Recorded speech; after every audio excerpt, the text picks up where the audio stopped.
This looks like a brain upgrade, but it's not. It's a partial fix. Air purifiers are now being marketed as a way to improve brain function. But the actual effect is smaller, it's narrower, and it sounds more conditional.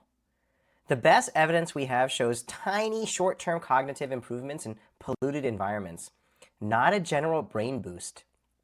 Hi, I'm Dr. Neeraj Patel. I'm a physician, and this is exactly the kind of claim that sounds obvious, it spreads fast, and it needs to be unpacked carefully.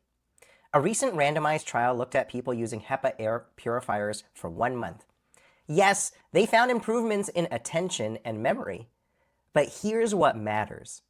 The effect was small. It only showed up in people over 40, and it was measured using online cognitive tests, not real-world outcomes. This isn't better brain health. It's slightly less cognitive drag. So why would this even work? Because air pollution matters more than most people realize. Fine particulate matter, PM 2.5, it's linked to inflammation, vascular damage, long-term neurodegeneration, and there's strong evidence showing increased Alzheimer's risk with higher exposure. So when you reduce pollution, even a little, you reduce some of that burden. And here's the key shift. The purifier isn't the intervention, the environment is. And that explains why the effect is small.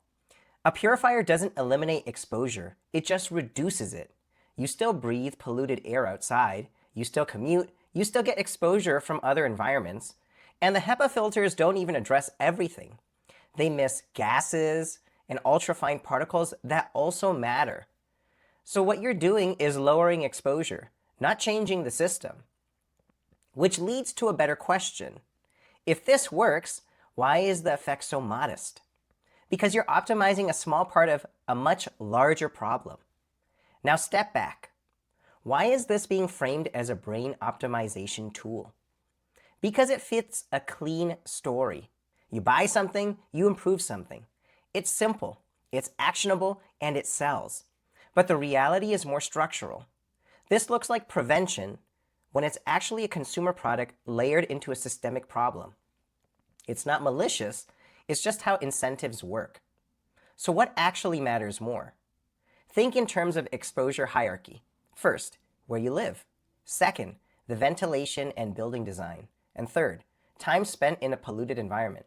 And only then, purification. Most people are optimizing the last 10% of the problem. That's why this feels bigger than it actually is.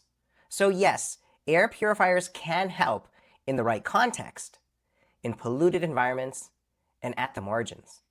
But they're not a brain upgrade. They're a partial mitigation tool.